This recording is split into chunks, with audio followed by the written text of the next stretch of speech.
Whoa, hold it. Miyuki-san, those aren't called faults. People call those moe points. Huh? Moe points? Clumsy is sexy.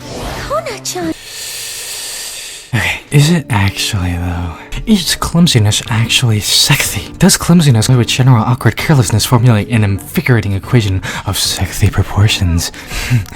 Now, however, that's not to say that these often unprecedented trivial notions don't evoke or spark any positive emotions from surveyors and witnesses of clumsy behavior. Quite the opposite, in fact. Rather, it's more so these klutzy antics and mishaps are perceived usually as cute and adorable or even endearing, rather than socially sexy and alluring. And some might say, quite moe, as insinuated. The very essence of cuteness, the very unphysical yet palpable precipice and metaphorical celestial fabric through which adorbs and kawaiis are bound and tethered to the cosmic plethora of universes, thus able to exist and flourish through the existing timeline realities that house cuteness. Put simply, it's the idea universally existing and understood throughout the galaxy as the concept for cuteness. And it would appear that clumsiness is a very effective and viable method through which to enhance and propagate cuteness. Put simply, clumsy equals cuteness. This is what my research has led me to uncover, deduced through viewing testimonials and making inferences in correlation to unintended, kerfuffle, bamboozling, fumbling, bumbling, unsteadily derailing, and disheveling dissonances in the steppage of various anime women. People seem to ultimately find the occurrence of careless gestures when performed by anime women to be exceptionally adorable. But why, Shorta? Why,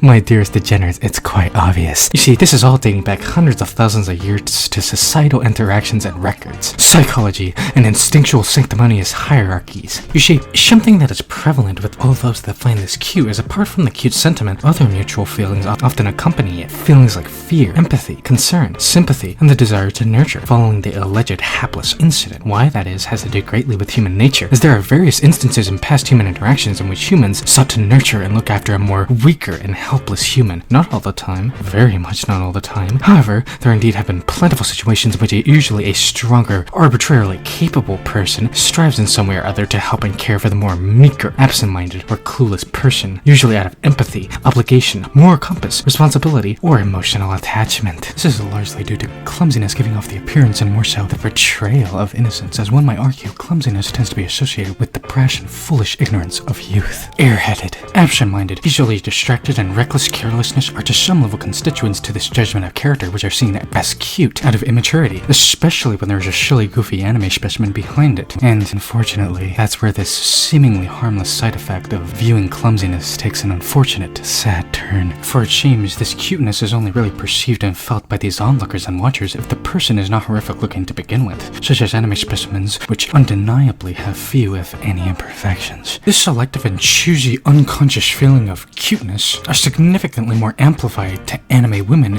than anime dudes, lest they be waifus or femboys too. So perhaps I might be able to increase my moe point level by falling down a flight of stairs. Big, beefy, vein-busting colossal mounds of masculine testosterone might not. However, I don't think they'd like to enhance their moe levels to begin with. All things considered, being clumsy is actually a very valuable asset to the cuteness arsenal, alongside a plethora of other tools and resources. Maybe I'll mention them in a future video. However, there are those who simply can't help it, so stay safe and be cute responsibly. And with that, if you guys enjoyed this video, theoretically if you have watched this far and then you do enjoy my videos, feel free to leave a like, subscribe to become a full-fledged degenerate scientist, researcher, or what have you. Share this with anybody who you feel to spread my indelible yet questionable knowledge to. Share your thoughts on this theoretical hypothetical in the comments section, and I'll be back to answer another question I'm a scientist can answer. Bye, my degenerates.